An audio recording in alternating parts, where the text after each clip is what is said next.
Hi everyone, welcome back to learn easy with Anjali और class 8 lovelies. आपके science का chapter 2 आ चुका है जिसका नाम है the invisible living world beyond our naked eye. समझ में आ रहा है? यानी कि आज हम ऐसी दुनिया की जीवों के बारे में बात करने वाले हैं, इनविजिबल चीजों के बारे में बात करने वाले हैं जो हमारी आंखें बिना किसी डिवाइस के तो नहीं देख सकती। क्या वो कोई जादुई चीज है? जादुई तो हम नहीं कहेंगे, बट हाँ, नेचर का करिश्मा है कि हम उनको नेकेड आई से तो नहीं देख सकते। वो दुनिया अपने आप में बहुत अलग है, इसीलिए हम उसको कहते हैं इनविजिबल लिविंग वर्ल्ड। तो चलिए चलते हैं चैप्टर 2 की सैर पे जिसका नाम है the invisible living world beyond our naked eye. चलिए शुरुआत करते हैं। इनविजिबल लिविंग वर्ल्ड में एंट्री देखते हैं, अपनी एंट्री लेते हैं और इस तरीके से सरप्राइज फेस बनाते हैं जिस तरीके से इन तीनों ने सामने बनाया हुआ है। और जैसा कि अगर आपने चैप्टर पढ़ा है तो हमारी शुरुआत ही होती है प्रोब एंड पॉन्डर वाले क्वेश्चन से। ठीक है, तो कुछ ना अच्छा सा, अतरंगी सा, फनी सा इमेजिन करो, अपनी आंखों को बंद करो कुछ मोमेंट के लिए। ऐसा नहीं है कि आंखें बंद करके बैठ गए बस सुन रहे हो, नहीं, कुछ मोमेंट के लिए बंद करो और सोचो कि सडनली तुम्हारे पास एक स्पेशल पावर आ जाती है, एकदम अच्छा असली पावर आ जाती है। वो पावर ऐसी होती है कि तुमको वो बोलती है कि जो चीजें नॉर्मली जो इनविजिबल है, जो हमको वैसे दिखाई नहीं देती है, वो तुमको दिखाई देने लगेगी। इसका मतलब यहाँ पर भूत प्रेत की बातें नहीं हो रही है, साइंस है यार। तो साइंस में वो हमको ये पावर दे रहा है कि तुम वो हर चीज देख सकते हो जिसको तुम नॉर्मली नहीं देख सकते। नॉर्मली वो आपके लिए इनविजिबल है। आप अपनी टेबल पर देखो, जिस पर ये मेरा लैपटॉप रखा है, जिस पर मैं बैठकर मैं तो बैठकर नहीं, मैं तो चेयर पर बैठी ऑफ कोर्स। टेबल पर जब वो लैपटॉप रखा है तो वो टेबल में एक्चुअली में हो क्या रहा है, बहुत सारे टाइनी टाइनी क्रिएचर्स हैं जो वहां पर वॉक कर रहे हैं, पर वो मुझे नहीं दिख रहे। और थैंक गॉड मुझे नहीं दिख रहे, वरना मैं तो पता नहीं क्या करती, भाग जाती। Same with you. ठीक है, अगर आप पानी में देखोगे तो उसमें millions of small beings are swimming, तैर रहे हैं वो उसमें। अगर आप हवा में देखोगे तो स्मॉल पार्टिकल्स एक्चुअली फ्लोट कर रहे हैं वहां पे। ये जो टाइनी सा वर्ल्ड है, टाइनी सी दुनिया है, ये हमेशा आपके सराउंडिंग में रहती है, हमेशा आपके आसपास रहती है, बट आप उनको कभी नहीं देख सकते क्योंकि वो बहुत बहुत बहुत छोटे होते हैं। और ये जो चैप्टर है एक्चुअली इस छिपी हुई दुनिया के बारे में है। तो कुछ सवाल है जो आपको सोचने पर मजबूर कर देंगे, और हमें चैप्टर 1 यही तो बोलता है कि बेटा क्यूरियस हो जाओ, कुछ सोचने की ना शक्ति लाओ अपने अंदर। तो अगर इनविजिबल वर्ल्ड एकदम से विजिबल हो जाए, जो चीजें मुझे दिखाई नहीं दे रही है वो एकदम से दिखने लगेगी, तो मैं क्या क्या नई नई चीजें देख सकती हूँ या फिर देख सकता हूं। अब आपको क्या करना है, would you start thinking differently about कि क्या बड़ा है, क्या छोटा है, क्या सिंपल है, क्या कॉम्प्लेक्स है, क्या चीज लिविंग है, क्या चीज नॉन लिविंग है। जो टाइनी लिविंग बीइंग्स हैं जिसकी हम बात कर रहे हैं, क्या वो एक दूसरे से इंटरैक्ट करते होंगे, क्या वो लड़ते होंगे, क्या वो एक दूसरे की हेल्प करते होंगे, क्या वो खाते होंगे, क्या वो साथ में रहते होंगे। इमेजिन कि आपके आसपास कितनी सारी चीजें हो रही है लेकिन आपकी आंखें उनको नहीं देख सकती। लेकिन मैम, आपने हमको डरा तो दिया कि हम नहीं देख सकते, पर काहे नहीं देख सकते? Why can't we see tiny things? हमारी आंखें ना बहुत अमेजिंग है, बट ना उनकी कुछ लिमिट है।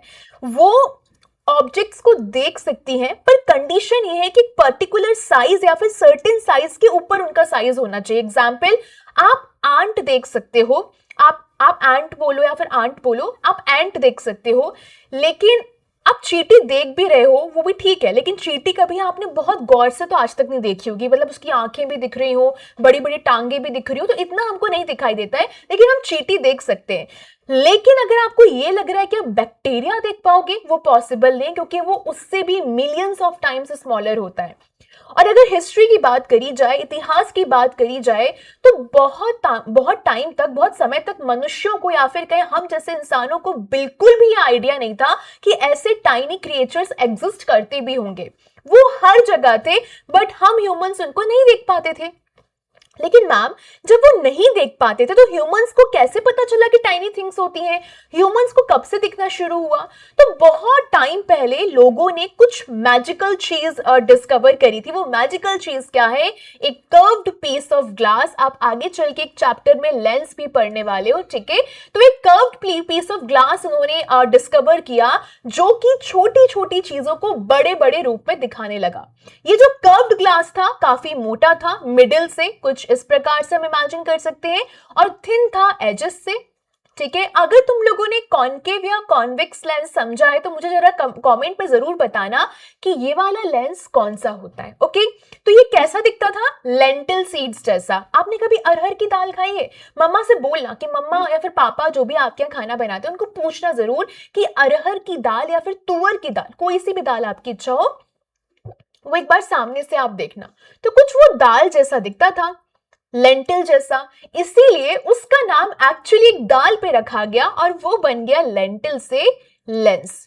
और समय के साथ साथ ह्यूमंस और अच्छे होते गए और बेटर लेंसेज बनाते गए, जिससे डिस्कवरी बहुत इवॉल्व होती चली गई। तो सबसे पहले क्या आया? सबसे पहले सिंपल एक मैग्नीफाइंग ग्लास आया जो छोटी चीज को बड़े रूप में दिखाता था, और उसके बाद आए माइक्रोस्कोप्स जो बहुत बहुत स्ट्रॉन्गर रूप में भी इवॉल्व होकर आए।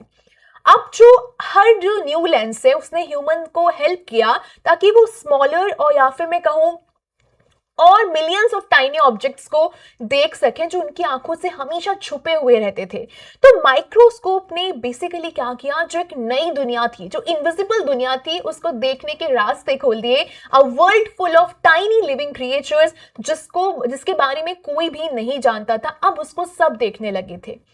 लेकिन मैम ये ऑर्गेनिजम्स होते क्या हैं? देखो, हर वो चीज जो जिंदा है, हर वो चीज जो अलाइव है, चाहे वो बड़ी हो चाहे वो छोटी हो, वो होती है ऑर्गेनिज्म। एग्जाम्पल के लिए प्लांट्स, एनिमल्स, टाइनी माइक्रोब्स, वो सारी शेप्स और सारे साइजेस में आते हैं।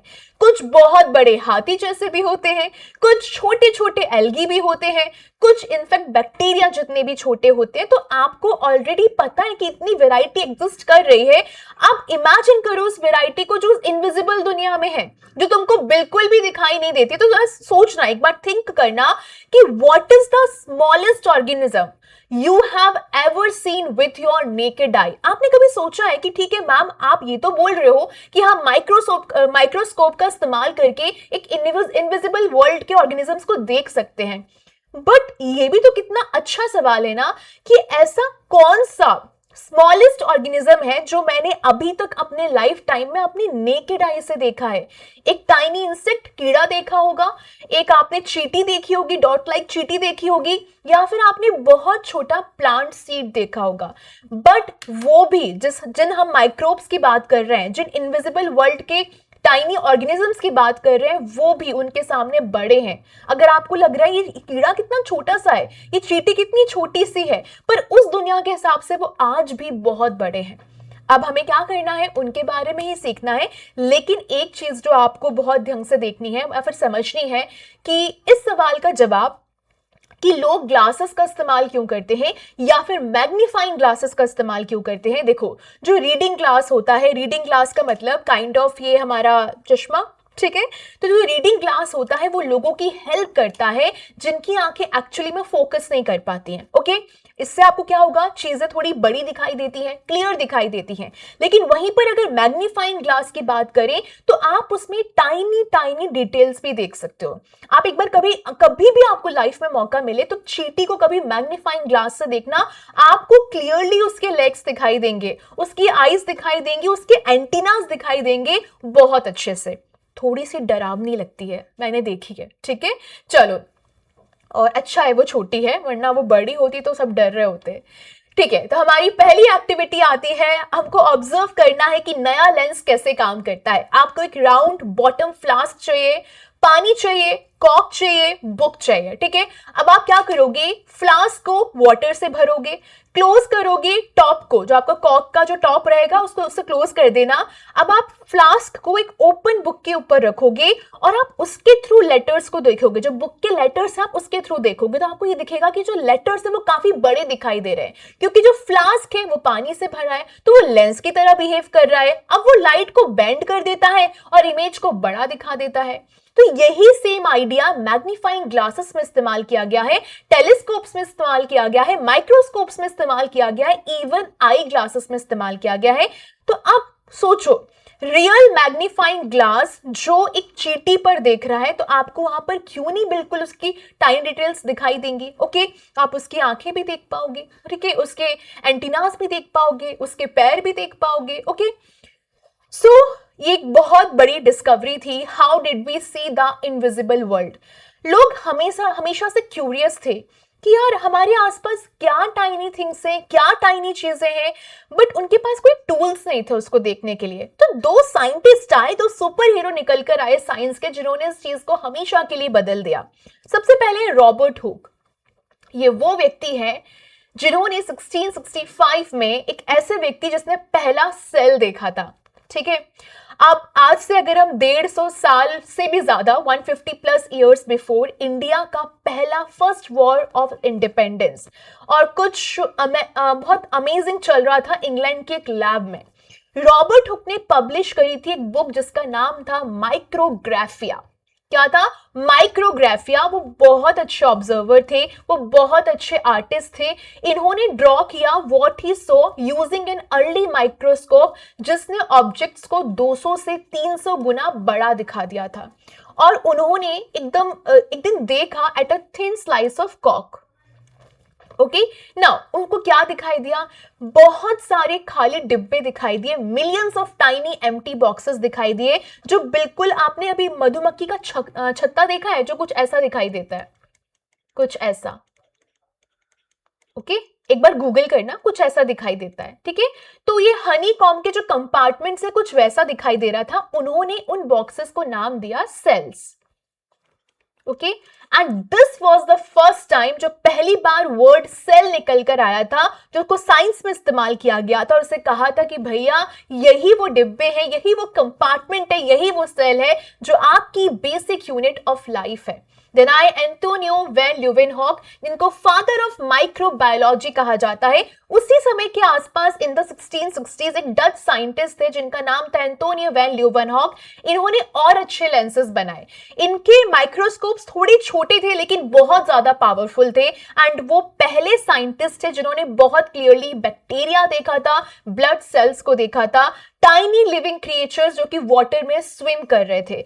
Because he open the door to this invisible world, क्योंकि उन्होंने इस इनविजिबल वर्ल्ड की दुनिया का दरवाजा खोल दिया था, उनको कहा जाता है फादर ऑफ माइक्रोबायोलॉजी। यहां से सवाल 110% बनेगा, तो काइंडली लर्न इट। ओके, चलिए, लेकिन मैम अब हम क्या बेसिक पॉइंट पे उतर सकते हैं? आप क्या हमको बता सकते हो कि सेल क्या होता है? ठीक है, समझते हैं। इमेजिन करो तुम्हारे पास एक बड़ा सा लेगो मॉडल है। कुछ इस तरीके से कुछ मॉडल्स रहते हैं जिसमें आप छोटी छोटी चीजों को जोड़ के कुछ अतरंगी चीजें बनाते हो। मतलब एक अभी लग रहा है कि बड़ा सा ऑब्जेक्ट है, लेकिन अगर आप इस लेगो मॉडल को पास से देखोगे तो आपको समझ में आएगा। आप इसको जब तोड़ोगे तो यहाँ पर बहुत सारे इस प्रकार से लेगो ब्लॉक्स निकलेंगे।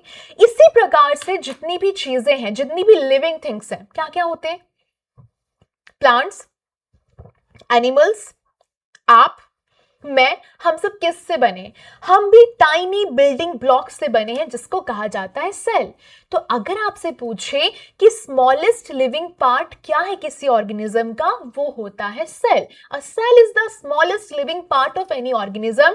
आप सेल को कभी भी नेकेड आई से नहीं देख सकते, वो बहुत बहुत छोटी होती है। तो उसको देखने के लिए हमें क्या चाहिए मैम? एज यूजुअल माइक्रोस्कोप चाहिए। ओके, अब ठीक है, हमने समझ लिया कैसा क्या होता है, लेकिन इसको समझने के लिए एक एक्टिविटी करनी पड़ेगी। ठीक है, तो हम क्या करेंगे? पहले इंसानों के सेल को समझने से पहले हम प्लांट सेल को समझते हैं, और उसके लिए हमें चाहिए प्याज। क्या चाहिए? प्याज। ठीक है, प्याज मतलब अनियन पील चाहिए। ठीक है, तो आपकी टीचर, ये एक्सपेरिमेंट हमने भी बहुत किया है जब मैं स्कूल में थी और मजा आता था करने में। तो आपकी टीचर ना एक प्याज लेंगी, तो आप सोचोगे मैडम काहे प्याज ले रही हो, हमारे तो बिल्कुल अच्छा नहीं है पोहे खाने की या फिर कोई अच्छी तड़के वाली सब्जी खाने की। देखो जो अनियन होता है, जो प्याज होता है ना, वो थिन, ठीक है, और उसकी लेयर होती है बहुत पतली सी और इजी टू पील होती है। इजी टू पील का मतलब होता है आराम से उसको आप निकाल सकते हो और उसके अंदर बहुत सारे क्लियर सेल्स रहते हैं। तो आपको क्या क्या स्टेप्स को फॉलो करना है, आप जो अनियन बल्ब लोगे, अनियन बल्ब कहा जाता है, उसको केयरफुली लेना, उसको वर्टिकली काटना। कैसे काटना, वर्टिकली काटना, आप यहाँ पर देख सकते हो, ठीक है। उसके अंदर आपको थिन ट्रांसपेरेंट स्किन दिखाई देगी, वो आपको प्लास्टिक रैप की तरह दिखाई देगी। उसको पील आउट करना, उसको रेड स्टेन में डालना, जिसको हम कहते हैं सेफ्रानिन। क्या कहते हैं, सेफ्रानिन कहते हैं। लेकिन मैम स्टेन क्यों क्यों डालना है, क्योंकि देखो जो सेल्स रहती हैं वो नेचुरली कलरलेस रहती हैं, तो अगर हम उनमें कलर कर देंगे तो हम उनको बहुत अच्छे से देख पाएंगे। अब आप क्या करोगे, आपने जो पील निकाला है उसको आप वाटर में डालोगे ताकि आप एक्स्ट्रा कलर को निकाल सको, ठीक है। अब उस पील को जाके आप एक ग्लास स्लाइड में एकदम फ्लैट जाके बिछा दोगे, उसके ऊपर आप ड्रॉप ऑफ ग्लिसरीन डालोगे। ग्लिसरीन क्या करता है, जो पील है ना उसको ड्राइंग मतलब सुखाने से रोकता है। जैसे हमारी स्किन के लिए भी कहा जाता है कि ग्लिसरीन लगाकर सोना चाहिए रात को, ओके गर्ल्स, तो प्लीज लगाना आप, ठीक है, स्किन के लिए अच्छा है। तो ग्लिसरीन क्या करता है, पील को ड्राई होने से रोकता है। अब क्या करना है, केयरफुली आपको उसको प्लेस करना है कवर स्लिप ऑन टॉप, और वहां पर एयर बबल्स नहीं आने चाहिए, प्लीज इतना ध्यान रखना। और जो एक्स्ट्रा ग्लिसरीन है उसको साफ कर देना, ठीक है। अब आप क्या करोगे, माइक्रोस्कोप से उसको देखोगे और आपको दिखाई देगा नीटली अरेंज्ड रेक्टेंगुलर बॉक्सेस, कुछ इस प्रकार से, कुछ इस प्रकार से वो एक दूसरे को टच कर रहे हैं, उनके बीच में कोई स्पेस नहीं है, और यही तो होते हैं अनियन सेल्स। ये बिल्कुल ऐसे दिखते हैं जैसे कि आपका जो फ्लोर होता है ना जमीन का, परफेक्टली पैक्ड है। और यही तो आपको बताता है कि जितने भी प्लांट्स हैं वो किसके बने हुए हैं, सेल्स के बने हुए हैं। अब दूसरी एक्टिविटी करते हैं, यहां पर हमने प्लांट सेल देख लिया था, अब हम आएंगे एनिमल सेल की तरफ, यानी कि यहां पर खुद का चीक सेल निकालना पड़ेगा। ये थोड़ा डरावना लगता है पर इतना होता नहीं है, मैं भी बहुत उस टाइम पे डरती थी, बट बहुत फन है, ठीक है। तो ये आपको क्या करना है, अपनी खुद की बॉडी के सेल्स को देखना है। तो सबसे पहले ना अपना मुंह पूरा अच्छे से धो लेना, ठीक है, हम कहते हैं ना गागल करना, या फिर हिंदी में कहते कुल्ला कर लेना, ओके। सो आप क्या करना, क्लीन टूथपिक लेना एंड जेंटली स्क्रैप करना अपने चीक के इनसाइड, ओके। एंड चिंता मत करना, हल्का सा रफ फील होगा, बट आपके जो चीक के सेल्स होंगे वो अपने आप ग्रो कर जाते हैं, ओके। अब आप क्या करोगे, जो आपका स्क्रैप्ड मटेरियल है ना उसको आप स्लाइड में वाटर में रखना, वाटर ऑन अ स्लाइड, और उसमें अब आप क्या ऐड करोगे, मिथिलीन ब्लू ऐड करोगे या फिर मिथाइलिन ब्लू ऐड करोगे। ये ब्लू स्टेन है, उसमें क्या था, सेफ्रानिन था, इसमें मिथाइलिन ब्लू है और ये सेल को विजिबल कर देगा। अब आप उसमें वापस से क्या करोगे, ड्राई क्या नहीं करता है, ड्राई नहीं करता है ग्लिसरीन, तो आप उसमें क्या ऐड करोगे, ग्लिसरीन को ऐड करोगे, कवर स्लिप लगाओगे और फिर उसको माइक्रोस्कोप के अंदर वापस से देखोगे, तो आपको क्या दिखाई देगा, पॉलीगन शेप्ड सेल्स दिखाई देंगे, ये रेक्टेंगुलर नहीं है। अगर आपको ये लग रहा है कि plant cell animal cell same दिखाई देते तो ऐसा बिल्कुल नहीं होता है, उनके थे रेक्टेंगुलर, हमारे पॉलीगन शेप्ड सेल्स रहते हैं। और ये कहां से निकले हैं, ये निकले हैं हमारे चीक सेल से, ये हमारे इनर लाइनिंग ऑफ माउथ को बनाते हैं, उसको बचाते हैं, ठीक है। चलिए, तो अब सवाल ये है कि जो आपका सेल रहता है, मैम हम समझ गए, हम सेल होता है, cell is the basic building block of our body, लेकिन इसके बेसिक पार्ट्स क्या होते हैं। देखो, तो आपने इन दोनों एक्टिविटीज से अगर आपने डायग्राम देखे होंगे तो आपको ये समझ में आया कि सेल के 3 पार्ट्स होते हैं, ओके। पहला हमको पता है सेल मेम्ब्रेन, क्या बोला, सेल मेम्ब्रेन, जैसे कि ये, ओके। ये थिन आउटर कवरिंग होती है, क्या होती है, आउटर कवरिंग होती है, ये सिक्योरिटी गेट की तरह काम करती है, यानी कि जो यूजफुल चीजें हैं वो अंदर आ सकती हैं, फूड अंदर आ सकता है, ऑक्सीजन अंदर आ सकता है, और जो वेस्ट है उसको बाहर निकालने में हेल्प करती है, और ये एक सेल को दूसरी सेल से अलग करती है। फिर आता है साइटोप्लाज्म, ठीक है, ये जेली लाइक मटेरियल होता है जो आपकी सेल के अंदर होता है, ओके। और यहाँ पर एक्चुअली जितनी ज्यादा लाइफ प्रोसेसेस आपने सुनी होंगी वो सारी इसी के अंदर होती हैं। इसके अंदर कुछ केमिकल केमिकल्स रहते हैं, जैसे कि प्रोटीन्स, फैट्स, कार्बोहाइड्रेट्स, ये सारी चीजें आपको इसी के अंदर मिलती हैं। And then comes nucleus. ये तो बहुत बहुत इंपॉर्टेंट, बहुत बहुत कॉमन है। एक राउंड स्ट्रक्चर होता है सेंटर में, और ये क्यों इंपॉर्टेंट है? क्योंकि यही आपके सेल का ब्रेन है। हम कहते हैं ना ब्रेन ऑफ द कंप्यूटर, तो सीपीयू होता है। इसी प्रकार से अगर मैं कह रही हूं कि ब्रेन ऑफ द सेल क्या होता है, तो वो न्यूक्लियस होता है। ये हर चीज को कंट्रोल करता है, आपकी ग्रोथ को, आपको रिपेयरमेंट को, या फिर सारी एक्टिविटीज को। ओके, अब देखो हमने ये तीन चीजें समझ ली मैम, सेल मेम्ब्रेन होता है, साइटोप्लाज्म होता है, न्यूक्लियस होता है। लेकिन प्लांट सेल्स ये बोलते हैं कि भैया हम एनिमल सेल से अलग है, हमारे पास एक चीज एक्स्ट्रा है। क्या एक्स्ट्रा है? आपने कभी नोटिस किया है, जो प्लांट्स रहते हैं अगर आप उनको टच करो और ह्यूमन स्किन को टच करो, तो आपको फील होगा कि जो ह्यूमन स्किन है वो काफी मुलायम सी होती है ना, जल्दी से खरोच आ जाती है। लेकिन अगर आप ह्यूमन स्किन को प्लांट से कंपेयर करो, अगर टच करो, तो आपको समझ में आएगा प्लांट ना कुछ अलग से होते हैं, एकदम प्रोटेक्टिव लेयर बनी रहती है उनके ऊपर, थोड़ी सी मोटी होती है ह्यूमन स्किन के कंपैरिजन में। तो ये जो उसको हम कहते हैं सेल वॉल, ऐसी दीवार जो प्लांट्स को बचाती है, तो ये सिर्फ प्लांट्स में प्रेजेंट होती है। तो आप इसको ऐसा समझो कि बहुत स्ट्रॉन्ग आउटर जैकेट होता है जो प्लांट्स को शेप देता है, स्ट्रेंथ देता है और सपोर्ट देता है। ओके, अब आपको कुछ स्पेशल पार्ट्स हैं प्लांट और एनिमल सेल्स के, वो आपको जानने। देखो प्लांट सेल्स में क्या होता है, प्लास्टिड होता है। ओके, प्लास्टिड होता है, टाइनी रॉड लाइक स्ट्रक्चर्स होते हैं। अब कुछ प्लास्टिड्स क्लोरोप्लास्ट होते हैं। क्या होते हैं? क्लोरोप्लास्ट होते हैं, जिनका कलर होता है ग्रीन। ओके, एंड इनके अंदर होता है क्लोरोफिल, जो कि आपके प्लांट्स की हेल्प करते हैं खाना बनाने में। और वो खाना बनाने की प्रोसेस क्या होती है? फोटोसिंथेसिस होती है। ओके, देन आता है वैक्यूल। ओके, आपको यहां पर दिख रहा है ऐसा वैक्यूल, ये बिग एम्प्टी लुकिंग स्पेस होता है, बहुत बड़ा सा खाली डिब्बा होता है। इसके अंदर फूड स्टोर किया जाता है, वाटर स्टोर किया जाता है, वेस्ट स्टोर किया जाता है, और ये एक्चुअली प्लांट की हेल्प करता है ताकि वो फर्म स्टैंड कर सके। दैट इज वाई जो प्लांट लीव्स रहती हैं वो इसकी वजह से स्ट्रेट खड़ी रहती है। Okay, then comes animal cells. Animal cells में क्या होते हैं? बहुत छोटे छोटे वैक्यूल्स होते हैं जो प्लांट्स की तरह इतने बड़े नहीं होते हैं। इनके पास कोई सेल वॉल नहीं होती, मैंने अभी आपको बताया था। हमारे पास कोई क्लोरोप्लास्ट नहीं होता है। So a cell is not just a bag of liquid. अगर आपको लग रहा है कि सेल तो सिर्फ बैग ऑफ लिक्विड, ऐसा नहीं होता है। ये बहुत छोटी सी फैक्ट्री होती है जहां पर हर पार्ट का अपना एक बहुत अहम रोल, बहुत इंपॉर्टेंट रोल रहता है। Okay, now variation in shape and structure of cells. अगर मैं सेल्स के स्ट्रक्चर की बात कर रही हूँ, शेप की बात कर रही हूँ, तो वेरी होते रहते हैं। हर सेल का डिफरेंट डिफरेंट जॉब रहता है। सो जैसे कि मान लो शेप में जो चेंजेस रहते हैं वो किस वजह से रहते हैं? क्योंकि वो उनके काम के हिसाब से दिए जाते हैं। जैसे कि अगर मैं मसल सेल की बात कर रही हूँ, ठीक है, तो मसल सेल कुछ ऐसी दिखाई देती है, ये कुछ ऐसी स्पिंडल शेप रहता है। ओके, अब इनका फंक्शन क्या रहता है? ये हमारे मूवमेंट में हेल्प करते हैं, यानी कि कॉन्ट्रैक्ट करना, रिलैक्स करना, ताकि हम मूवमेंट में हेल्प कर सके। अब ये शेप क्यों है? क्योंकि ये लंबा है, फ्लेक्सिबल है। तो अगर लंबा और फ्लेक्सिबल शेप रहेगा तो वो मसल को हेल्प करेगा ताकि मसल हमारी मूव कर सके वेरी स्मूथली। इसलिए शेप से बहुत फर्क पड़ता है। फिर आता है नर्व सेल। ये बहुत लंबा रहता है और इसमें कुछ ब्रांचेस रहती हैं। ओके, तो ये क्या करता है? ये मैसेजेस को कैरी करके लेके जाता है बॉडी की तरफ।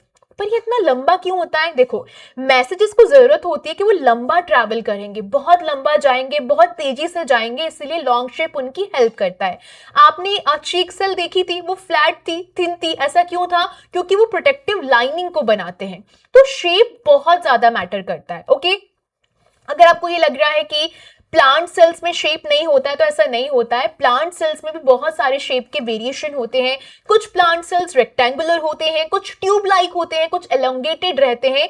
तो सेल्स जो प्लांट स्टेम में रहती हैं वो लॉन्ग पाइप्स बनाती हैं to carry water from roots to leaves, यानी कि शेप बहुत ज्यादा मैटर करता है। ओके, अच्छा, आप लोगों ने डाइजेस्टिव सिस्टम पढ़ा था क्लास 7th में। ओके, तो जस्ट इमेजिन करना, मसल सेल्स जो रहते हैं फूड पाइप में, तो वो क्या करते हैं? जो हमारा फूड रहता है ना, उसको डाउनवर्ड पुश करते हैं, धक्का देते हैं। कैसे? वेव लाइक मोशन में।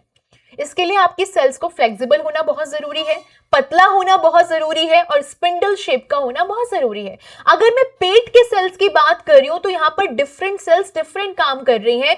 कुछ मेरे फूड को चर्न करती हैं, चर्न मतलब एकदम उसको पीस देती है एक तरीके से, ये मसल सेल्स का काम होता है। कुछ सेल्स मेरी डाइजेस्टिव जूसेस को बनाती हैं ताकि डाइजेस्ट होने में हेल्प कर सके, कुछ एसिड बनाती हैं ताकि मेरे फूड को टुकड़ों में तोड़ सके।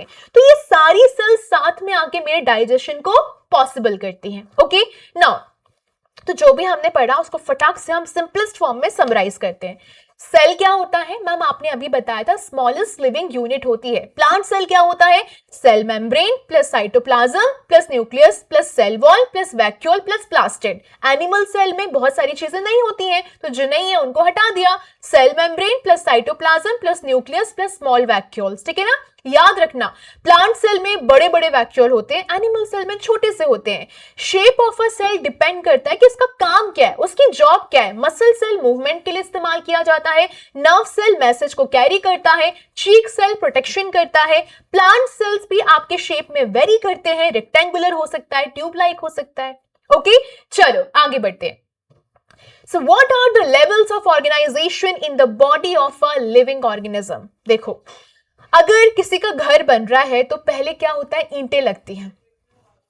जैसे कि हम बना लेते हैं, एक घर है वो ब्रिक बाय ब्रिक बनता है। पहले एक ईंट आई, ब्रिक, ओके, फिर और हमने 2-3 ईंटें लगाई, फिर लगा के एक हमने कमरा बनाया, एक कमरे के बाद बहुत सारे कमरे बनाए और इन कमरों को मिला के एक घर बन गया। ओके सो अगेन वही लेगो वाला एग्जाम्पल लेते हैं। आप एक घर को बना रहे हो लेगो का इस्तेमाल करके, तो पहले आपके पास एक छोटा सा ब्लॉक था, अब आपने बहुत सारे ब्लॉक्स को जोड़ा एक वॉल बनाने के लिए, आपने बहुत सारी दीवारों को जोड़ा रूम बनाने के लिए, एक बहुत सारे रूम्स को जोड़ा घर बनाने के लिए। और अगर मैं लिविंग ऑर्गेनिजम्स की बात करूं तो वो भी सिमिलर स्टेप बाय स्टेप वे में फॉर्म होते हैं। अब इसको समझने की कोशिश करना। पहला स्टेप होता है हमारा सेल, मुझे लगता है अभी तक रट गया होगा। It is the basic unit, smallest part of any human organism और living organism. Cell is the smallest living part of any organism. अगर मैं लेगो की बात करूं तो सिंगल लेगो ब्लॉक उसको आप कह सकते हो, just like a wall which is made of BRICS. और आपकी जो पूरी बॉडी है वो किसकी बनी है, सेल्स की बनी है, हमेशा याद रखना। ओके सेल्स से हम आगे बढ़ेंगे तो सेल्स के आगे जब बहुत सारे सेल्स एक दूसरे से जुड़ जाते हैं तो वो टिश्यू का रूप ले लेते हैं, तो it is a group of similar sales. तो पहले हमने सेल बनाया, सेल के बाद हम टिश्यू की तरफ जाएंगे जब बहुत सारे सिमिलर सेल्स, याद रखना कीवर्ड पकड़ना, सिमिलर सेल्स। सिमिलर सेल लिखोगे तो सामने वाला अच्छे मार्क्स देगा कि उसको पता है कि बंदे ने ये नहीं लिखा है कि डिफरेंट सेल्स या फिर सेल्स, आपने लिखा सिमिलर सेल्स। जब सिमिलर सेल्स एक साथ जुड़ते हैं तो वो सेम जॉब करते हैं, they form a tissue. Example के लिए बहुत सारे मसल सेल्स वापस से एक साथ जुड़ते हैं ताकि वो मसल टिश्यू बना चुके। बहुत सारे नर्व सेल्स एक दूसरे के साथ जुड़ते हैं ताकि वो नर्वस टिश्यू बना सके। Think of a tissue as a long line of bricks arranged very neatly. Cell हो गया, टिश्यू बन गया, टिश्यू के जब बहुत सारे टिश्यू जुड़ जाएंगे तब वो ऑर्गन का फॉर्म ले लेगा।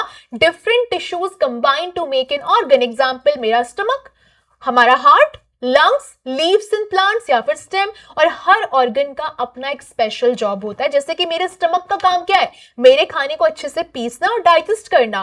तो आप एक ऑर्गन को इमेजिन करो कि आपके घर का कोई कमरा है, डिफरेंट मटेरियल से बना है, जिसमें वॉल भी है, विंडो भी है, फ्लोर भी है। तो ऑर्गन इज बेसिकली क्या है, बहुत सारे डिफरेंट टिश्यूज को मिला के हमने ऑर्गन बना दिया।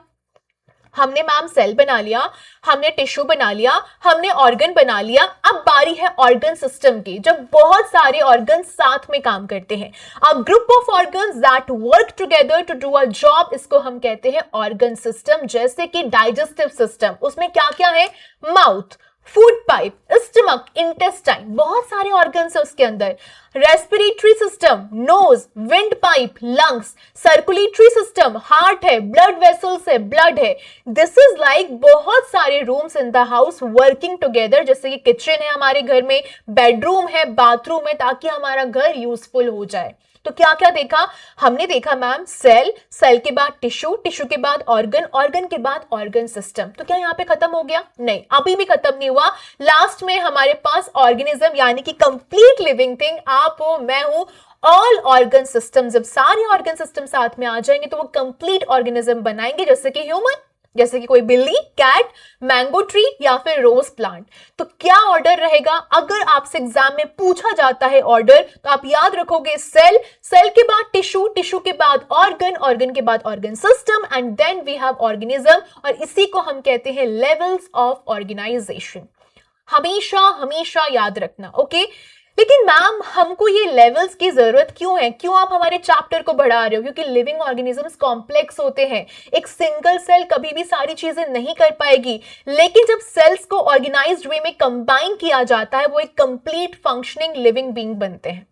ओके अब आपके लिए एक अमेजिंग सा फैक्ट है, जो लाइफ है एक्चुअली वो सिंगल सेल से ही शुरू होती है। हर complex organism including humans, including us, एक सिंगल सेल से ही हम जन्म लेते हैं, जिसको हम कहते हैं अंडा, दैट इज एग। ओके अब इस एग में एक मैजिकल एबिलिटी रहती है, ये डिवाइड करता है, फिर डिवाइड होता है, फिर डिवाइड होता है, अंटिल वो बहुत सारे मिलियंस बिलियंस ऑफ सेल्स ना बना ले।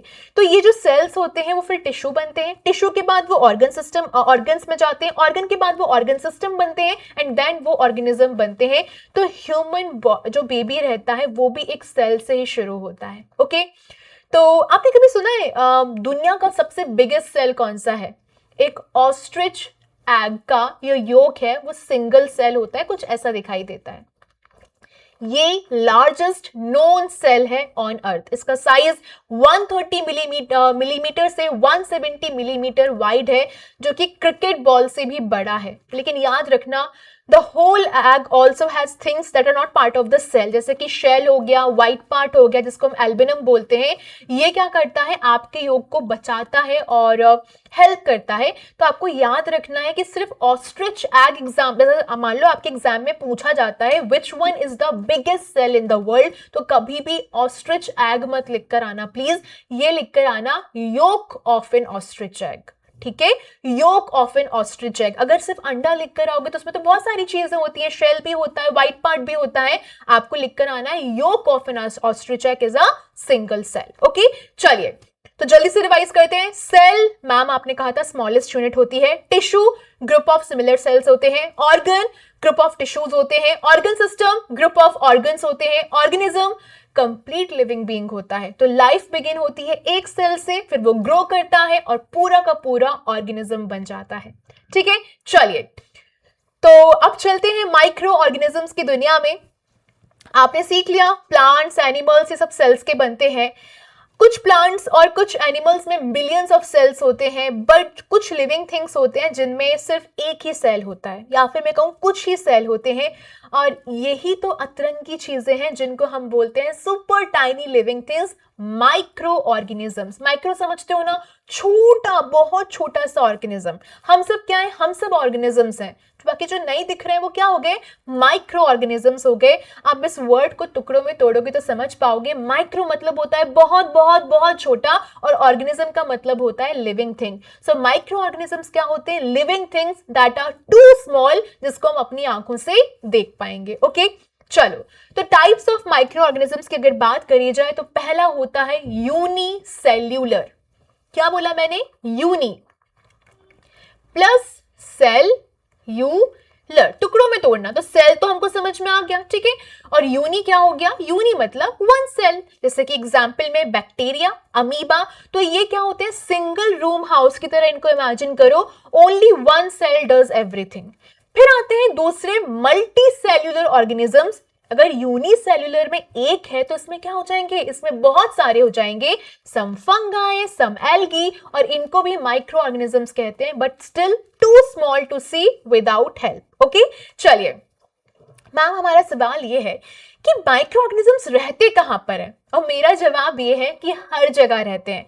पानी में रहते हैं, मिट्टी में रहते हैं, हवा में रहते हैं, हमारी बॉडी के अंदर रहते हैं, सरफेसेस पे रहते हैं, फूड पे रहते हैं, प्लांट्स में रहते हैं, एनिमल्स में रहते हैं।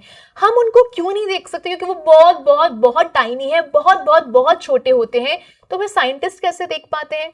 अभी मैंने बताया था माइक्रोस्कोप्स का इस्तेमाल करके या फिर फोल्ड स्कोप्स का इस्तेमाल करके अगर मुझे माइक्रो ऑर्गेनिजम्स को ऑब्जर्व करना है तो मुझे माइक्रोस्कोप चाहिए, अ टूल जो मेरी छोटी छोटी चीजों को बड़ा करके दिखाता है। A microscope can make tiny creatures 100 से 400 टाइम्स बिगर 100 गुना ज्यादा बड़ा दिखा सकता है, 400 गुना ज्यादा बड़ा दिखा सकता है। और यहाँ पर एक और होता है device, this is fold scope. Okay, ये सिंपल होता है, लो कॉस्ट माइक्रोस्कोप होता है जो पेपर का बनता है।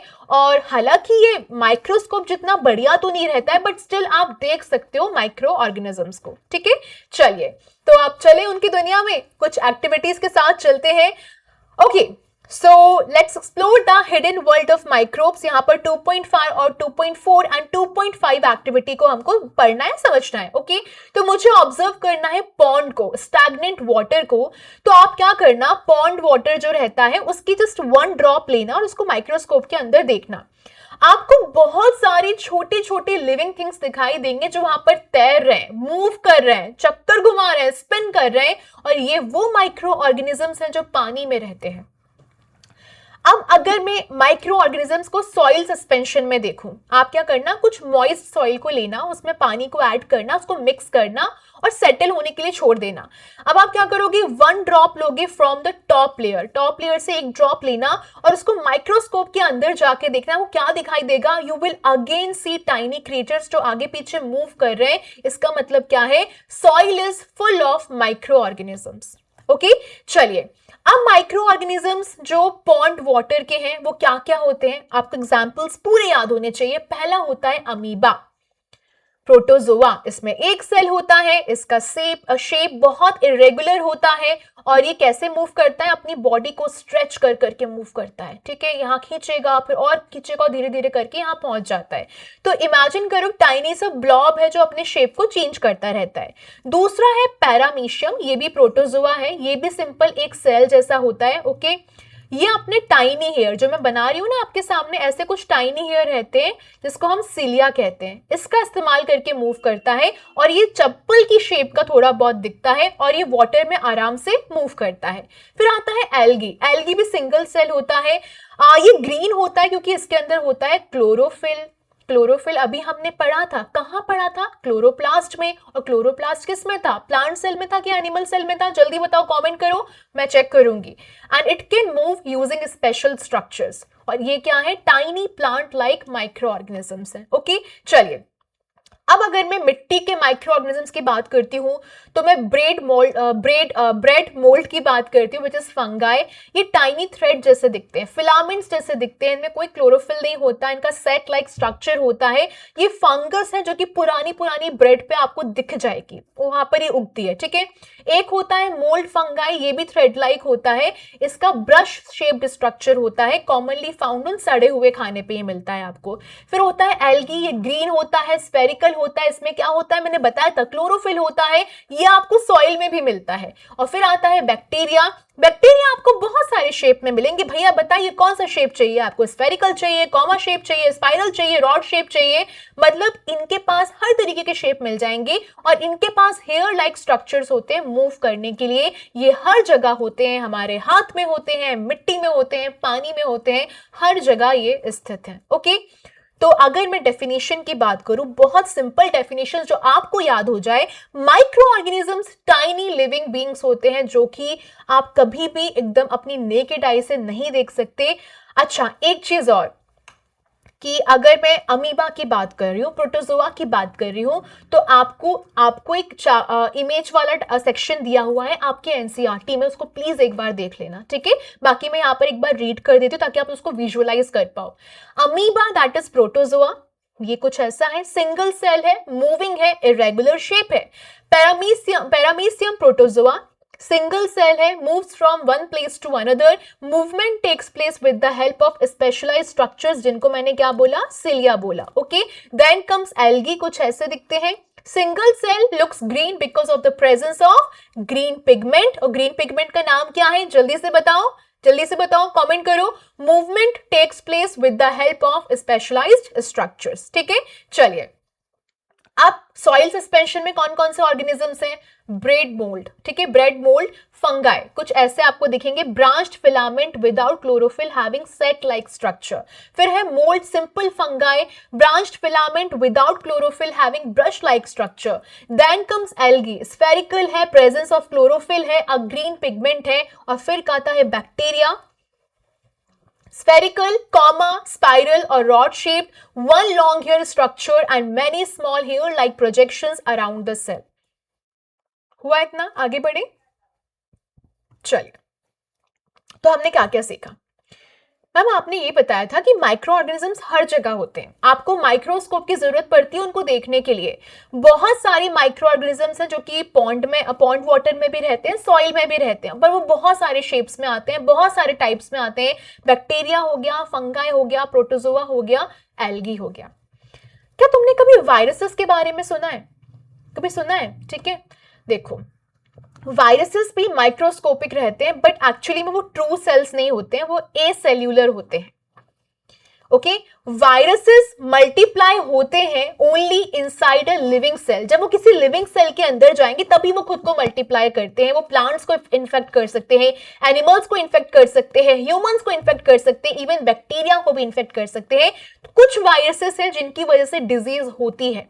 तो सुपर सिंपल समरी आपके लिए क्या है ma'am? Micro organisms tiny living things होती हैं, वो बहुत बहुत छोटे होते हैं देखने के लिए, जो सॉइल में मिलते हैं, वाटर में मिलते हैं, एयर में मिलते हैं, प्लांट्स में मिलते हैं, एनिमल्स में मिलते हैं, ह्यूमंस में मिलते हैं। कॉमन टाइप्स की अगर बात करोगे तो हम बता सकते हैं बैक्टीरिया होता है, फंगाई होता है, प्रोटोजोआ होता है, एल्गी होता है। माइक्रोस्कोप्स एंड फोल्डस्कोप्स होते हैं जो हमारी हेल्प करते हैं उनको देखने में। और वायरसेस माइक्रोस्कोपिक हैं, बट एक्चुअली वो ट्रू सेल्स नहीं है। ठीक है, चलिए, ठीक है मैम, आपने हमें बता दिया माइक्रो ऑर्गेनिजम्स क्या होते हैं, वायरस क्या होते हैं, बट हम उससे कनेक्टेड कैसे हैं? मतलब क्यों पढ़ रहे हैं हम इनको? देखो, माइक्रो ऑर्गेनिजम्स अभी तक तुम लोग समझ गए होगे ना, हर जगह है। जिस हवा में तुम सांस ले रहे हो, जिस मिट्टी पे तुम चल रहे हो, जिस पानी को तुम पी रहे हो, इनफैक्ट तुम्हारी स्किन, तुम्हारी त्वचा पर, तुम्हारी बॉडी के अंदर हर जगह है। कितना प्यारा मूवी का डायलॉग बन सकता है। तो मोस्ट ऑफ द टाइम तुम लोग उसको नहीं देख सकते, but they are silently working all around you. वो है तुम्हारे आसपास, तुमको दिख नहीं रहा है, बट है वो तुम्हारे आसपास। आप समझते हैं कैसे? कभी तुमने देखा है तुम्हारा खाना सड़ता हुआ?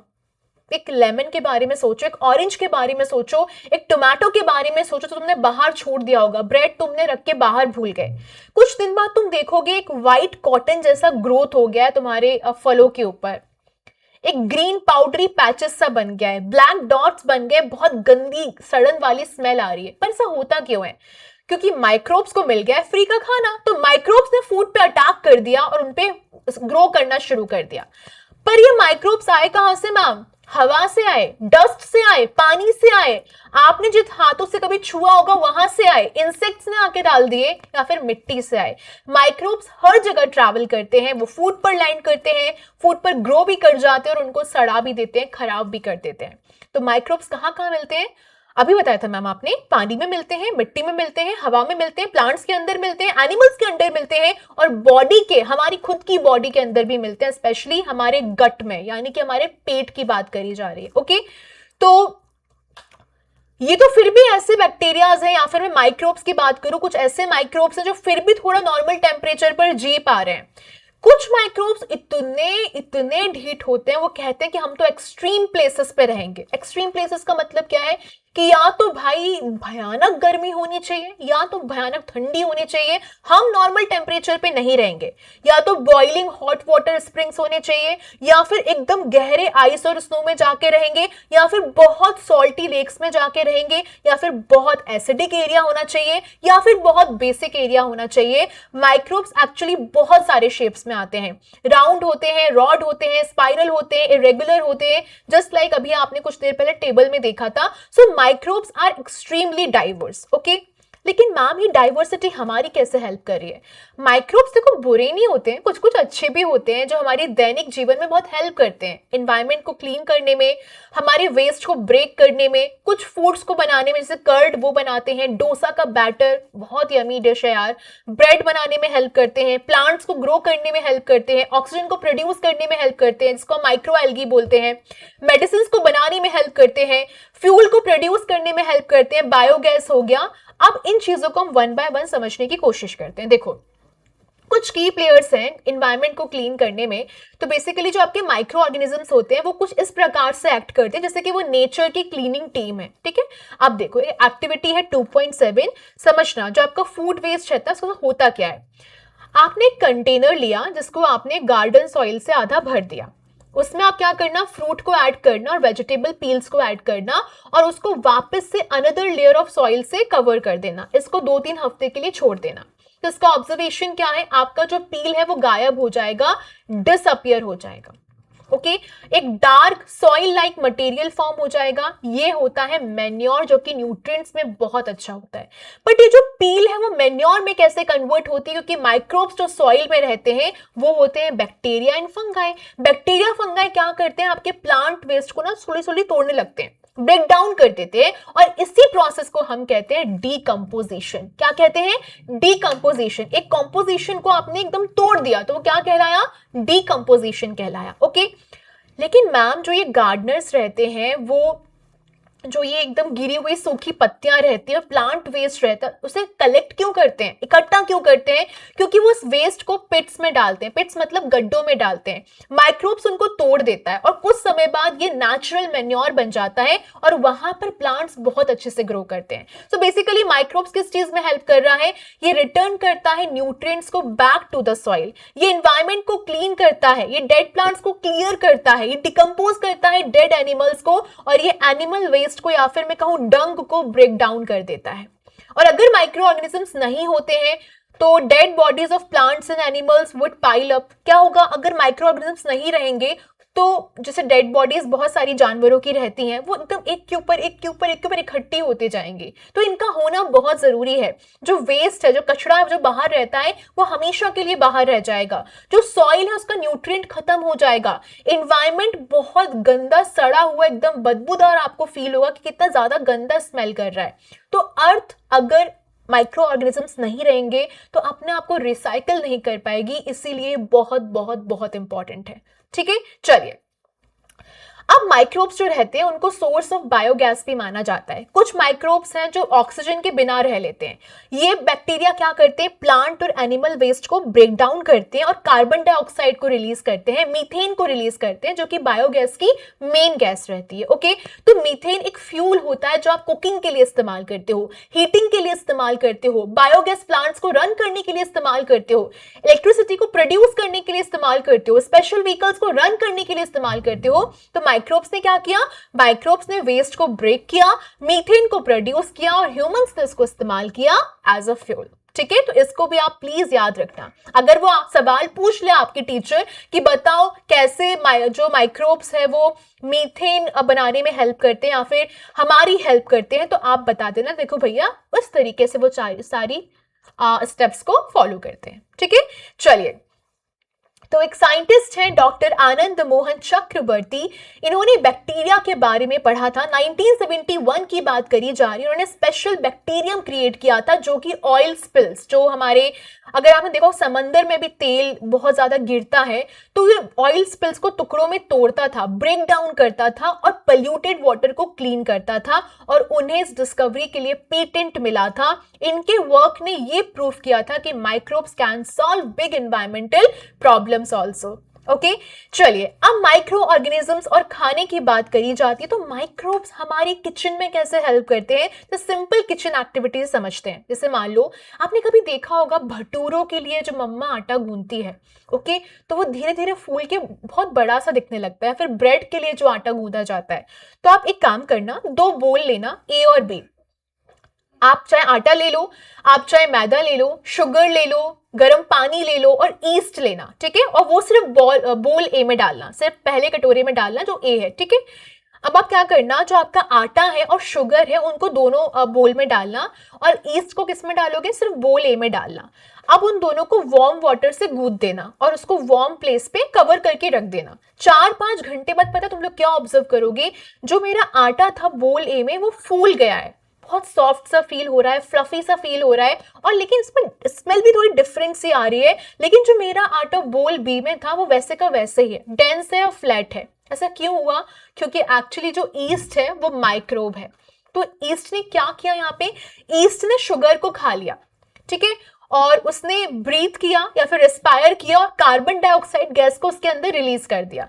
अब गैस है वो डो के अंदर एकदम से ट्रैप हो गई, तो उसने बबल्स की तरह, ओके, तो डो क्या हो गया, बबल्स की वजह से फ्लफी निकल कर आ गया। और ईस्ट ने क्या किया, थोड़ा सा टाइनी अमाउंट ऑफ अल्कोहल भी रिलीज कर दिया, उससे क्या हो गई, थोड़ी अलग सी स्मेल आ गई। इस प्रकार से आपके ब्रेड हो गया, आपके केक्स हो गए, आपके जो बंस होते हैं ये सॉफ्ट और स्पंजी बनते हैं, ओके। अगर मैं इडली, डोसा और भटूरे की बात करूं, फर्मेंटेशन जो उसमें होता है, कुछ बैक्टीरिया होते हैं, जैसे कि एक है लैक्टोबैसिलस, ये बहुत बहुत इंपॉर्टेंट है, ये बैटर को फर्मेंट करने के लिए बेस्ट होता है। फर्मेंटेशन का मतलब क्या होता है, microbes plus sugar, gas produce किया, एसिड्स आया, फूड क्या हो गया आपका, सॉफ्ट और टेस्टी बन गया। तो ये बैक्टीरिया क्या करता है, इडली के बैटर को राइज करता है, डोसा बैटर फर्मेंट करता है, और भटूरे के डो को एकदम फ्लफी बना देता है, ओके। अगर आपको ये नहीं पता है ना कि दही कैसे बनाया जाता है, तो इसके लिए बहुत प्यारी एक्टिविटी है, एक्टिविटी नंबर 2.9। आपको बोल ए लेना है, जिसमें गर्म दूध डालना है और थोड़ा सा 1 स्पून कर्ड डालना है, दही डालना है। दूसरा लेना, उसमें बोल बी लेना, उसमें ठंडा दूध डालना, गर्म मत डालना, ठंडा डालना, और उसमें फिर से दही डालना, और उनको साइड में रख देना। कुछ घंटे बाद तुम महसूस करोगे जो बोल ए है वो कर्ड बन गया, वो दही बन गया, लेकिन जो बोल बी है वो अभी भी दूध जैसा ही है, या फिर मैं कहूं थोड़ा सा खट्टा हो गया है। पर ऐसा क्यों हुआ, क्योंकि कर्ड में क्या होता है, लैक्टोबैसिलस बैक्टीरिया होता है, और ये बैक्टीरिया क्या करता है, मिल्क के शुगर को खा जाता है, दैट इज लैक्टोज, फिर उसे मल्टीप्लाई करता है और मिल्क को कर्ड में कन्वर्ट कर देता है। लैक्टिक एसिड जब प्रोड्यूस करेगा तो वो खट्टा टेस्ट करता है, और ये हमेशा याद रखना वार्म कंडीशंस में ही बनते हैं, गर्म कंडीशंस में ही बनते हैं। इसीलिए जो गर्म दूध था वो तो दही बन गया, पर जो ठंडा दूध था वो दही नहीं बन गया, ऊपर से सड़ सा भी गया, एकदम गंदा सा स्मेल भी करने लगा, ओके। अब आता है माइक्रोब्स प्लांट्स को कैसे हेल्प करते हैं ग्रो में। तो आप हमेशा याद रखना, राइजोबियम ये आपके रूट नोड्यूल्स में होते हैं। क्या बोला मैंने, राइजोबियम। तो कुछ बैक्टीरिया होते हैं, जैसे कि राइजोबियम हो गया, वो आपके रूट नोड्यूल्स में रहते हैं, जैसे कि बीन्स हो गया, आपके मटर हो गए, लेंटिल्स, उसमें ये पाए जाते हैं। क्या करते हैं, ये हवा से नाइट्रोजन को लाके ट्रैप कर लेते हैं, अपने अंदर रख लेते हैं, और फिर उसको एक ऐसे फॉर्म में कन्वर्ट कर दे सके जिसको प्लांट्स पे इस्तेमाल कर पाए। अब वो क्या करेगा, आपकी जो मिट्टी है उसकी फर्टिलिटी को बहुत ज्यादा इंक्रीज करेगा। तो फार्मर्स एक्चुअली क्या करते हैं, जो लेग्यूम्स रहते हैं इनको ग्रो करते हैं रोटेशन में, ताकि जो उनकी मिट्टी है वो बिना किसी केमिकल के अपनी न्यूट्रिएंट्स को और अच्छे से बढ़ा सके। और ये किसकी मदद से हो रहा है, राइजोबियम की मदद से हो रहा है, ओके। चलिए, एक बहुत अमेजिंग सा माइक्रो एल्गी है, टाइनी हेल्पर्स जो वाटर में रहते हैं। Micro algae are tiny plant like organisms, वो वाटर में रहते हैं, सॉइल में रहते हैं, एयर में रहते हैं, खुद का फूड बनाते हैं सनलाइट का इस्तेमाल करके, प्रोड्यूस करते हैं more than half of earth का ऑक्सीजन। ये फूड होता है एक्वेटिक एनिमल्स के लिए, इनको हेल्थ सप्लीमेंट की तरह भी इस्तेमाल किया जाता है, क्लीन वाटर को क्लीन करने में हेल्प करते हैं, और इनको हम बायोफ्यूल बनाने में भी इस्तेमाल कर सकते हैं। तो एग्जाम्पल्स क्या होते हैं माइक्रो एल्गी का, जो कि ह्यूमंस के द्वारा इस्तेमाल किया जाता है, spirulina, chlorella and diatoms, ठीक है। एग्जाम्पल्स को प्लीज याद रखना। तो अगर आपने कभी नहीं सुना है स्पिरुलिना के बारे में, इसको सुपर फूड कहते हैं, क्योंकि इसमें 60% ऑफ जो इसका वेट रहता है वो प्रोटीन होता है। ये विटामिन B12 में बहुत अच्छा रहता है, फैट काफी कम रहता है, शुगर काफी कम रहती है, और बहुत ज्यादा न्यूट्रिशियस रहता है, ओके। और जो कुछ लोग हैं वो इसको ग्रो भी करते हैं ताकि अर्न कर सके। अगर आपको लग रहा है कि आप ग्रो कर सकते हो, और ये इजीली ग्रो करता भी है। जैसे कि अगर टैंक में पॉन्ड वाटर होगा, इसको आप मॉडरेट टेम्परेचर में रखोगे और 1 हफ्ते में 2 बार इसको स्टर भी कर सकते हो, और उसको 3 से 6 हफ्ते बाद आप हार्वेस्ट भी कर सकते हो। पर मैम ये किस चीज में हेल्प करता है? माइक्रो एल्गी फार्मिंग आपकी हेल्प करता है हेल्थ में, इन्वायरमेंट में, लाइवलीहुड में और फूड सिक्योरिटी में। तो अगर मैं सुपर सिंपल समरी निकाल के आपको दूं तो माइक्रोब्स हर जगह है, हवा में, पानी में, सॉइल में, फूड में, अपने अंदर। वो स्पॉइल करते हैं फूड को, लेकिन डिकम्पोजिशन में भी हेल्प करते हैं। माइक्रोब्स एनवायरनमेंट को क्लीन करते हैं by breaking waste. Bacteria plus fungi manure बनाते हैं, कहां से? लीव से और पील से। माइक्रोब्स प्रोड्यूस कर सकते हैं बायोगैस को, इसको हम फ्यूल भी कहते हैं। यहां पर मैंने मीथेन का एग्जाम्पल दिया था। माइक्रोब्स किचन में हेल्प करते हैं, दही बनाने में, डोसा बैटर बनाने में, ब्रेड को बनाने में। राइजोबियम बैक्टीरिया हेल्प करता है to plants grow by fixing nitrogen. Microalgae produce करता है oxygen, clean water and are used as food and fuel. Okay, चलिए मैम अब हम मेन पॉइंट पर आते हैं। पहले आप हमको ये बता दो, ये जो सेल होती है उसको बेसिक यूनिट ऑफ लाइफ क्यों कहते हैं? तो इमेजिन करो आप एक बड़ी सी बिल्डिंग बनाने जाते हो और आपको वहां पर ईंटें चाहिए। तो imagine you want to build a giant Lego model. आपको एक बड़ा सा जायंट लेगो मॉडल बनाना है, तो आपको उसके लिए क्या चाहिए? लेगो पीसेस चाहिए। उसी प्रकार से अगर आप बड़ा सा लिविंग ऑर्गेनिज्म बनाना चाहते हो तो आपको क्या चाहिए? सेल्स चाहिए। तो cells are the tiniest living building blocks of all living beings. That is why हम कहते हैं कि cell is the basic unit of life. अगर हमारे पास वो छोटी चीज ही नहीं है जिससे मुझे एक बड़ा ऑर्गेनिज्म बनाना है तो फिर कैसे चलेगा? ठीक है, चलिए आगे बढ़ते हैं। अच्छा, आपको मेरी इमेज अभी दिखाई नहीं दे रही होगी क्योंकि कुछ एरर आ गया है, बट ठीक है, कोई नहीं, अपन आगे बढ़ते हैं। अगर दिख रही है तो अच्छी बात है, नहीं दिख रही है तो भी कोई बात नहीं है। ठीक है, चलिए okay. All living beings are made of cells. सारी लिविंग बींग्स सेल्स के बने होते हैं। जब अगर आप बड़ा सा एलिफेंट देखो, अगर आप छोटी सी चींटी देखो, अगर आप एक पत्ती को देखो, अगर आप एक मशरूम को देखो, अगर आप इवन बैक्टीरिया को देखो, तो हर लिविंग थिंग किस चीज की बनी है? सेल्स की बनी है। Some organisms have one cell and some have millions और ट्रिलियंस ऑफ सेल्स। अब इन दोनों को समझने की कोशिश करते हैं। पहला होता है मल्टी सेल्यूलर ऑर्गेनिजम्स, जिसमें हम बात करते हैं प्लांट्स की और एनिमल्स की। मल्टी मतलब क्या होता है? मैनी। सेल्यूलर मतलब क्या होता है? सेल्स, यानी कि एक ऐसी चीज जिसमें बहुत सारे सेल्स होंगे। तुम में है बहुत सारे सेल्स? हाँ मैम है। किसी प्लांट में है? हाँ दी है। So multi cellular organisms are made of many cells. Examples के लिए humans, dogs, trees, flowers and fish हो गया। फिर बात करते हैं अगर आगे, तो ऑर्गेनिजम्स जो रहते हैं हमारे पास हर एक सेल का अपना एक स्पेशल जॉब रहता है, और ये सारी सेल्स साथ में काम करती हैं, और ये टीम वर्क हेल्प करता है ऑर्गेनिज्म को सरवाइव करने में। एग्जाम्पल के लिए मसल सेल्स मूवमेंट में हेल्प करती हैं, नर्व सेल्स मैसेजेस को कैरी करने में हेल्प करती हैं, ब्लड सेल्स हेल्प करती हैं ऑक्सीजन को कैरी करने में, डाइजेस्टिव सेल्स हेल्प करती हैं फूड को ब्रेक करने में।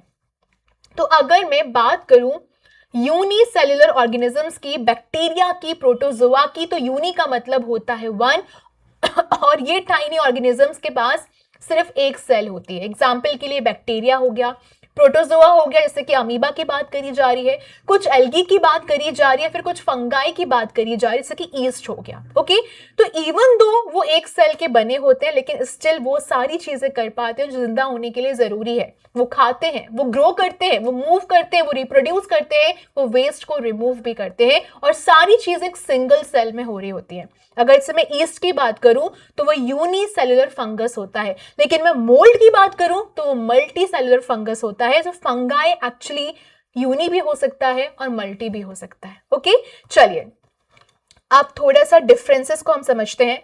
Differences between cells of microorganisms, plants and animals. Even though हर चीज सेल्स की बनी है, लेकिन फिर भी सारी सेल्स सेम नहीं होती हैं। डिफरेंट ऑर्गेनिजम्स की डिफरेंट तरीके की सेल्स होती हैं। अगर मैं बात करूं बैक्टीरियल सेल्स की, तो इनके पास ट्रू न्यूक्लियस नहीं होता। बैक्टीरियल सेल के पास सेल मेम्ब्रेन होगा, साइटोप्लाज्म होगा, जेनेटिक मटेरियल होगा, बट इसके पास प्रॉपर न्यूक्लियस नहीं होता मेम्ब्रेन के साथ। ये चीज अपने दिमाग में एकदम डाल लेना, ओके। इंस्टेड बैक्टीरिया के पास होता है न्यूक्लियोइड, जो आप यहाँ पर देख पा रहे हो, एक ऐसा रीजन जहां पर जेनेटिक मटेरियल लोकेटेड रहता है, ठीक है। और ये वेल डिफाइंड न्यूक्लियस नहीं होता है, और this makes bacteria very different. किससे? ईस्ट से, प्रोटोजोआ से, एल्गाई से, फंगाई से, प्लांट से, एनिमल से। ये सारे ऑर्गेनिजम्स में ट्रू न्यूक्लियस रहता है, ओके। चलिए, तो एक फन फैक्ट आपके लिए क्या है, electron microscope can magnify a cell this much time, 1 10 100 1000 10,000 lakh 10 lakh 10 lakh times. And इस प्रकार से साइंटिस्ट ने टाइनी सेल पार्ट्स को स्टडी किया था। तो अभी तुमको क्या समझ में आया? वेदर इट्स बैक्टीरिया या फिर वो ईस्ट हो, चाहे वो प्लांट्स हो, चाहे वो एनिमल्स हो, चाहे वो ह्यूमंस हो, जितने भी लिविंग बींग्स हैं वो सेल्स के बने हुए हैं। सेल्स डिफरेंट शेप्स में आते हैं, डिफरेंट साइजेस में आते हैं। प्लांट सेल्स, एनिमल सेल्स में डिफरेंसेस होते हैं, जैसे कि सेल वॉल हो गया, वैक्यूल हो गया, क्लोरोप्लास्ट का डिफरेंस रहता है। Micro organisms also have cell differences, जैसे कि न्यूक्लियोइड होता है बैक्टीरिया के अंदर। सेल्स बहुत सारे जुड़ के बनाएंगे टिश्यू, टिश्यू बहुत सारे जुड़ के बनाएंगे ऑर्गन्स, ऑर्गन्स बहुत सारे जुड़ के बनाएंगे ऑर्गन सिस्टम, ऑर्गन सिस्टम बहुत सारे जुड़ के बनाएंगे पूरा का पूरा ऑर्गेनिज्म। और हर चीज आपकी सेल से ही बनती है, ओके। और हमेशा याद रखना, माइक्रोब्स हेल्पफुल भी हो सकते हैं, हार्मफुल भी हो सकते हैं। अगर वो हेल्पफुल है तो आपके वेस्ट को डिकम्पोज करने में मदद करेंगे, आपकी सॉइल की फर्टिलिटी को इंक्रीज करने में मदद करेंगे। और इसका सबसे प्यारा एग्जाम्पल है राइजोबियम। ब्रेड बनाने में मदद करेंगे, इडली बनाने में मदद करेंगे, डोसा बनाने में मदद करेंगे, भटूरा बनाने में मदद करेंगे ईस्ट और बैक्टीरिया।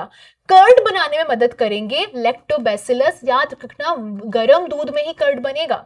और जो हार्मफुल माइक्रोब्स रहते हैं वो डिजीज क्रिएट करते हैं प्लांट्स में, एनिमल्स में, ह्यूमंस में। और इसके बारे में तुम लोग अगले चैप्टर में जरूर पढ़ोगे, ओके। तो अगर मैं सुपर सिंपल स्नैपशॉट आपके लिए निकालूं, तो हमने क्या क्या देख लिया अभी तक? मैम, हमने देखा माइक्रो ऑर्गेनिजम्स बहुत छोटे होते हैं नेकेड आई से देखने के लिए, ये हर जगह रहते हैं। आप हवा की बात करो, आप पानी की बात करो, आप मिट्टी की बात करो, खुद की बॉडी के अंदर वो यूनिसेल्युलर हो सकते हैं, बैक्टीरिया हो गया, प्रोटोजो हो गया, या फिर वो मल्टी सेलुलर भी हो सकते हैं, सम फंगाई, एल्गी भी हो सकता है। And cell is the basic unit of life. All living organisms ये सेल्स के बने होते हैं। सेल में सेल मेम्ब्रेन होता है, साइटोप्लाज्म होता है, न्यूक्लियस होता है, एक्सेप्ट बैक्टीरिया। बैक्टीरिया में न्यूक्लियस नहीं होता है। Plant, fungal and bacterial cells में सेल वॉल्स होते हैं। बैक्टीरिया में ट्रू न्यूक्लियस नहीं होता है। सेल्स डिफर करती हैं शेप में, साइज में, क्योंकि उनके पास बहुत डिफरेंट जॉब्स होती हैं करने के लिए। माइक्रो ऑर्गेनिजम्स में बैक्टीरिया होता है, फंगाई होता है, प्रोटोजोआ होता है, एल्गी होता है। वायरसेस माइक्रोस्कोपिक होते हैं लेकिन रिप्रोड्यूस करते हैं only inside the host cell, ये हमेशा याद रखना। और हेल्पफुल माइक्रोब्स फूड बनाने में हेल्प करते हैं, मेन्योर बनाने में हेल्प करते हैं, सॉइल की फर्टिलिटी को इंक्रीज करने में हेल्प करते हैं। हार्मफुल माइक्रोब से डिजीज भी होती है। बस यही था हमारा सेकंड चैप्टर, ओके। तो सबसे इजी, सबसे प्यारा चैप्टर था, और बाकी के चैप्टर्स भी आपके खत्म हो चुके हैं। प्लेलिस्ट ऑलमोस्ट पूरी तैयार है आपके साइंस की और सोशल साइंस की। तो जल्दी से जाके इन दोनों सब्जेक्ट्स को खत्म करो और पढ़ते रहो, आगे बढ़ते रहो, खुश रहो, सीरियस मत रहो, सिंसियर रहो। दोनों में डिफरेंस होता है। लाइक करो, शेयर करो, सब्सक्राइब करो। एंड हम बहुत जल्दी क्वेश्चन आंसर्स भी सॉल्व करेंगे। अपना खूब सारा ध्यान रखो। बाय बाय, जल्दी मिलते हैं।